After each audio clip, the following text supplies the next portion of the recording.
Hey, what's going on, guys? Welcome back to another video where I do a commentary on some of my games in Master Rank 1. Today is against Spright Tri-Brigade. To be honest, it's just going to be a very simple and short replay. As you can see here, my starting hand is very strong. You know, you've got Circular, one card combo, Signet Mining in case I need to go into anything else, Ash Blossom for Maxxx C, and then Call by the Grave for so many things. So Droll would be a big one, Dimension Shifter also a big one, Ash itself, if I need it, not exactly required here, but to go into the full combo, it would help to have that protection. And then, of course, Effect Veiler as well. Although I don't see Effect Veiler much anymore, but I'm just going to jump straight into the video. I'm going to keep it on slow so I can, make the talking points as they come up.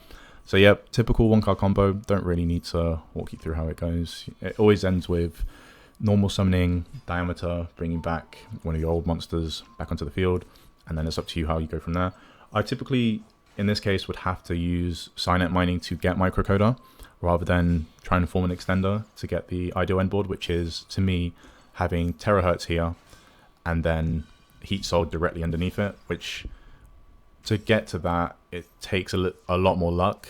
So what I do is always bring back Splash Mage, and then from the draw, from heatsoul, I hope I get an extender. In this case, so Exceed is an extender, but I would have to go Terahertz here and access code here, and I don't really want both my boss monsters out in the first turn. If they get outed, then resummoning them is next to impossible. There are some lucky cases where you can bring them back, but in this case, yeah, next to impossible. So it just wasn't really worth it, so I left it at that.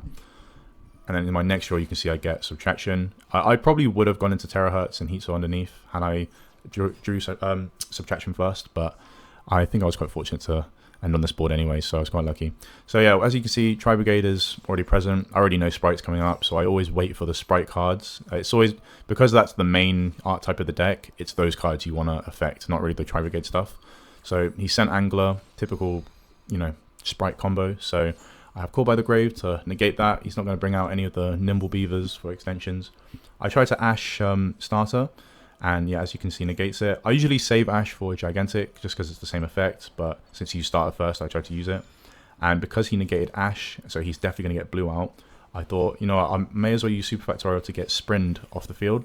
That way, when he makes Gigantic, which is inevitable, it's not going to have 3200 attack, and he's not going to be able to attack over any of my monsters and make Zeus. Zeus is a big game killer for MATHMECH if you don't have the negate for it. So as you can see here, I'm going to remove Sprint first, as well as a card from hand.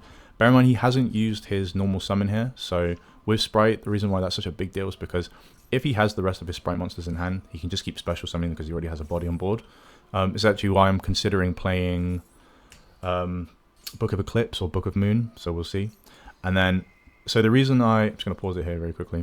So the reason why I negate Jet Spright with my Laplation Diameter negate, the Omni negate, is because I can't afford for him to get Smashes. Smashes is a non-targeting banish card, so I know that these two co-linked, they can't be targeted, but the non-targeting would mean they're both affected anyway, so it would have put me in a very tough position, and I can't afford to lose both of them to because I need Signet Conflict. So I thought the fact that he's used triple tactics now, I'm going to wait because he still has bodies on board to go into Gigantic and the rest. He was smart to take heatsoul so he can get that extra draw, which he's about to do now, and then hopefully extend his play. And as you can see, he's going to go into Gigantic with only 1600 attack, which you'll see here in a second. And I choose to negate it, so that way, not only does he not bring an extra body on board, but he loses that Gigantic Spright. So now he has to use his normal summon. And then, yeah, this is where things get a bit weird. So I was not expecting for him to have Ancient Warriors. This card is very, very good. As a quick effect, it can send one card from his hand or field to the graveyard. Great, he has both materials to kind of produce this, and then target one face-up monster and return it to the hand. Because all my cards are extra deck monsters, obviously they go back to the extra deck, and the reason why that's so annoying is because all of these monsters required a lot of materials to produce, and so throughout, further into the turns of the game, it's going to be a lot harder to kind of bring them back, so it was kind of annoying. He crashed both of them, which was smart because I would get heatsoul back, but also benefits me because I can just resummon Transcode Talker with G Golem, as you'll see in a second. Just another very quick point, because you never know what this card is, I always assume it's going to be Impermanence or Dogmatic Punishment. Dogmatic Punishment being a 2-card pop if they use Intus, and that's usually the route they go down. And then obviously Impermanence just negates one monster. I think Dogmatic Punishment is worse against MATHMECH, just because, as I said before, we need the materials to go into our link climbing abilities. So all I did here was I just thought, you know, I'm going to keep summoning more and more link monsters and save subtraction and exceed for the end, just so I can keep baiting out these interruptions.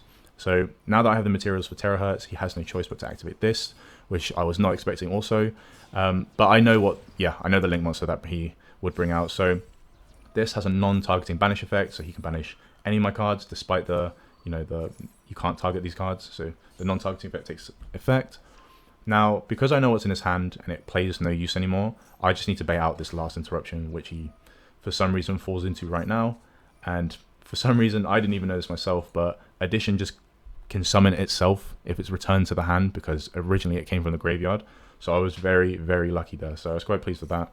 And he just gave me extra bodies to go for game. And yep, go terahertz, very typical OTK line. And I just brought this out for the sake of showing him. Sometimes I appreciate knowing what my opponent's cards were in hand, just so I could tell if I could beat it or not. And in this case, I just had the right cards to go for the OTK. So yeah, look, 1100 against the 2000, and yeah, easy for game.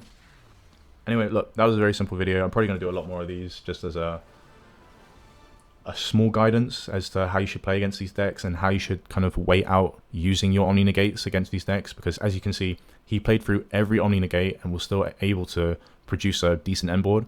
I was just more fortunate in the duel that I got the cards I needed to extend into the further plays and bait out his interruptions. So yeah, thanks for watching.